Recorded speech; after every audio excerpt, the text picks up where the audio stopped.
Hi, my name is Bill, and today I'm going to be showing you how to replace the 2-button set on your washer.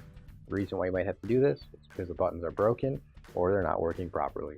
For this repair, we'll be using a flathead screwdriver, a screwdriver with a VT15 star bit and a VT20 star bit, and a pair of channel locks.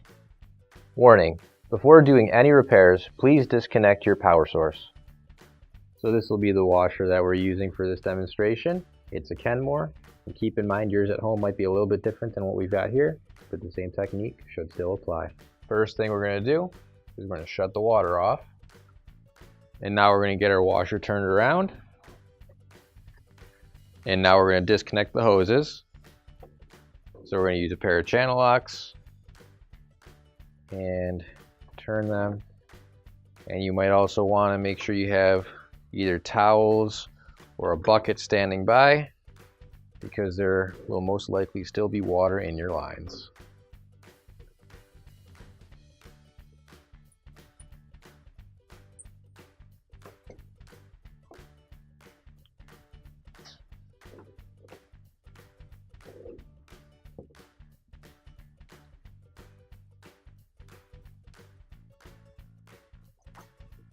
Now we have to remove the 3 screws holding the top piece on. And to do that, we're going to use a VT20 star bit. And now that the screws are off, we can pull the top back, and then it should lift right off. Now what we have to do is we have to take out the detergent dispenser, and we're going to push down on this tab back here and pull that out all the way. Now what we're going to do is we're going to use a VT15 bit, and we're going to remove the screw that's inside of here. And now what we're going to do is we're going to unplug our user interface right here. And so we've got this clip that holds it in place. So we're just going to lift up on that clip. And then we're going to pull the wires out. There we go. And now I'm going to remove the cable from each of these clips that holds it in place.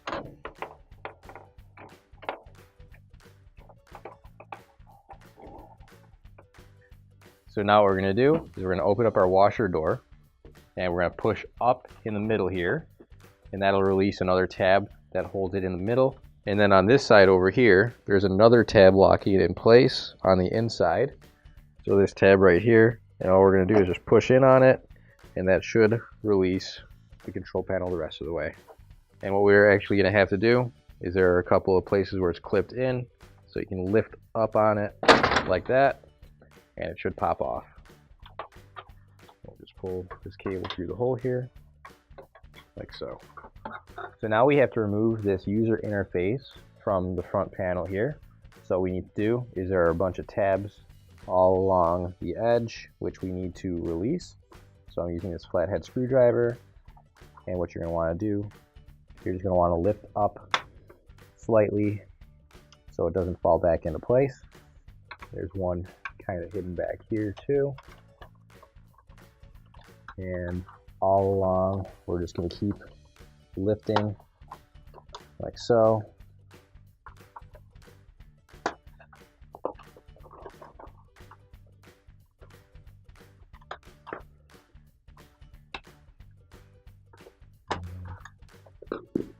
That's the last one. So once you get the last one out, you should be able to just lift it straight out. So here's our 2-button set right here. What we have to do to get it out is there are a couple of tabs that hold it in place. There's one here and then 2 on this side. If we just get this one out right here, just use a flathead screwdriver and pop that out. That loosens it up, and then you just pull it off. Now you can grab your new OEM replacement 2-button set.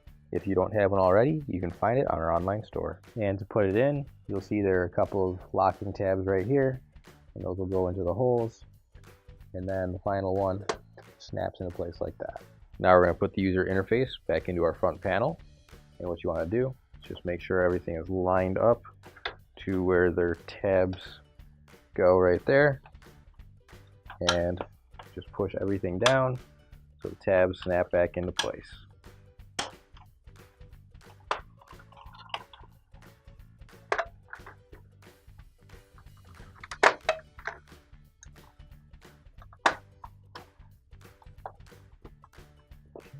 And then once everything snaps back in, we'll just take a look at the front right here.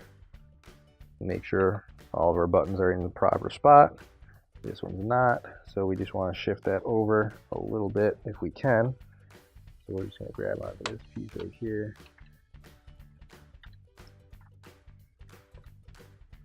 There we go. Sounds like it popped back out. So there you go. Popped back into the place properly. And all we had to do was just pull the back of it a little bit. So everything else looks like it's working now. So we'll put it back on. We'll just slide the cable right through the hole, like so. Pull it through. And now what we're going to do is we're going to keep our control panel tilted slightly forward and then push it so that it locks into place, just like that. And now we'll put this cable back through these little clips that secure it in place.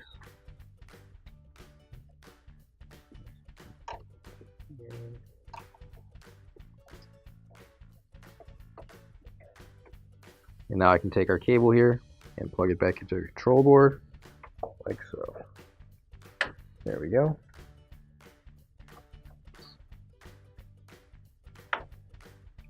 Just make sure it's pushed in all the way.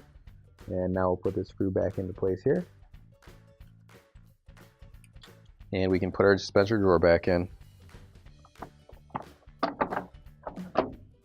Now we'll put the top of the washer back on. So we'll slide that down and then push it forward and into place. And now we'll screw the screws back in.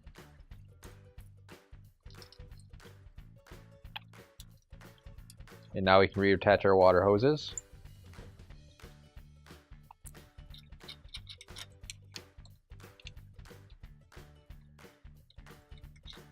Now we can turn the water back on, make sure there's no leaks, and plug everything else in.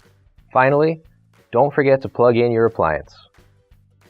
If you need to replace any parts for your appliances, you can find an OEM replacement part on our website, PCApplianceRepair.com. Thanks for watching, and please don't forget to like, comment, and share our video. Also, don't forget to subscribe to our channel. Your support helps us make more videos just like these for you to watch for free.